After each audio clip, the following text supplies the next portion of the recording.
इनके यहाँ पूरी पूरी बच्चों की बुलेट ट्रेन है जिसमें बीजेपी में। तो आप सवाल करें, योगी महाराज अपने घर की 7वीं संतान है और हमारे मोदी जी भी 6ठी संतान है। तो ये सिर्फ मुसलमानों को पैनिक करने के लिए, भड़काने के लिए करा जा रहा है ताकि तुम्हारे जैसे चवन्नी चोर नेता एक तरफ हो और अच्छे अच्छे पढ़े लिखे लोग आए। लेकिन मुसलमान यहाँ बिल्कुल भी मत डरे, यहाँ पर डरने की जरूरत जो मेरे नॉन मुस्लिम भाइयों को है।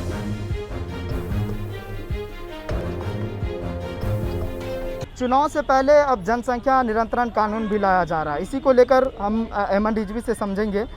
मैम, जो कानून लाया जा रहा है, यानी एक बच्चे हो तो अच्छा और 2 बच्चे हो तो आफत, कैसे देख रहे हैं? ये जो कानून लाया गया है, यूपी में हर तरह का पैंतरा आजमाया जाएगा, किसी भी तरह मुसलमानों में पैनिक लाया जाए, मुसलमानों को डराया जाए। लेकिन मुसलमान यहाँ बिल्कुल भी मत डरे, यहाँ पर डरने की जरूरत जो मेरे नॉन मुस्लिम भाइयों को है। क्योंकि जो योगी महाराज ये फतवा नाजिल कर रहे हैं, जो कानून बना रहे हैं, आप सवाल करें, योगी महाराज अपने घर की 7वीं संतान है और हमारे मोदी जी भी 6ठी संतान है, तोगड़िया भी 5-6 बहन भाई हैं, यानी पूरा का पूरा इनकी बुलेट ट्रेन है इनके घरों में।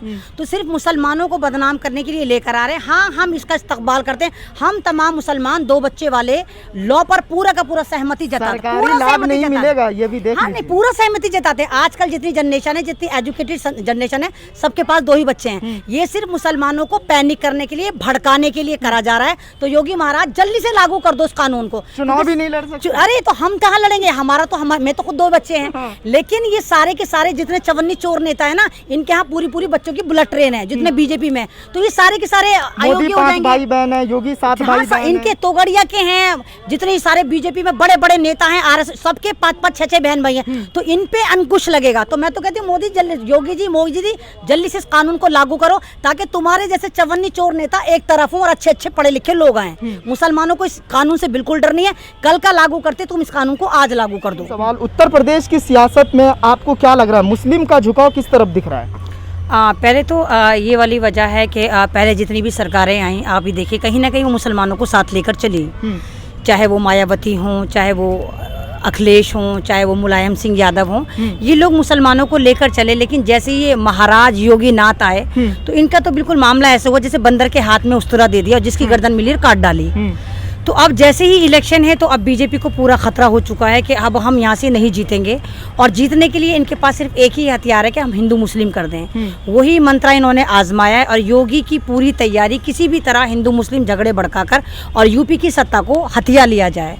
लेकिन जहाँ तक मेरा अपना जो दिमाग चलता है, मुझे ऐसा लगता है कि वहाँ पर अभी भी लोगों को पछतावा है कि हाय है उन्होंने अपनी भूल कमल के फूल को क्यों चुना था। काश उन्होंने अखिलेश को ही यही रहने दिया होता। मैं अखिलेश की फॉलोवर नहीं हूँ, मैं अखिलेश की पार्टी से नहीं, लेकिन अगर आप अखिलेश को उठाकर देखें कि अखिलेश के जमाने में मॉब लिंचिंग बहुत कम हुई नहीं, ना के बराबर। और अखिलेश के जमाने में बिल्कुल भी वहां की लड़कियों के गैंग रेप नहीं हुए।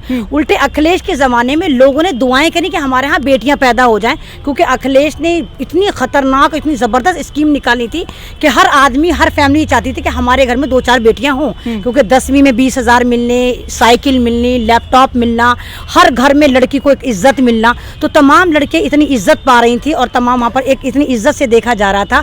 अखिलेश ने रोजगार भी काफी दिया। तो अखिलेश एक बहुचर्चित चेहरा बन गए थे और बीजेपी ने उनको टारगेट करने के लिए, अगर आपको याद हो, मुल्ला अखिलेश भी कहा, मुल्ला मुलायम भी कहा, मतलब किसी भी तरह दंगे भड़काए जाए।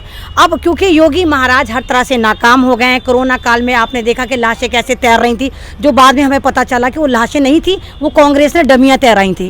क्योंकि अखिलेश, मतलब यही था ना, कांग्रेस ने डमियां, आरोप लगता। हाँ, यहाँ पे आरोप ही था, वो लाशें नहीं थी, वो कांग्रेस ने सारी की सारी डमियां तैराई थी। वो बंदा कोई मरा नहीं था। तो उस चीज पे पर्दा डालने के लिए, उन लाशों पे दिमाग डाइवर्ट करने के लिए पूरा का पूरा जो योगी महाराज और बटालियन है, आरएसएस की बटालियन, ये पूरी इस कोशिश में किसी भी तरह मुसलमानों को वर्गलाया जाए। यूपी में सियासत में ऐसा तड़का लगाया जाए कि मुसलमान और हिंदू जो है एक दूसरे के बाल नोचना शुरू कर दें। ये वीडियो अगर आपको पसंद आया हो तो इसे लाइक करें, कमेंट करें, शेयर करें और हाँ, हमारे चैनल को सब्सक्राइब करना ना भूलें ताकि देश विदेश से जुड़ी खबरें आप मिस ना करें। क्योंकि कोरोना काल में 2 गज दूरी, मास्क है जरूरी। नमस्कार।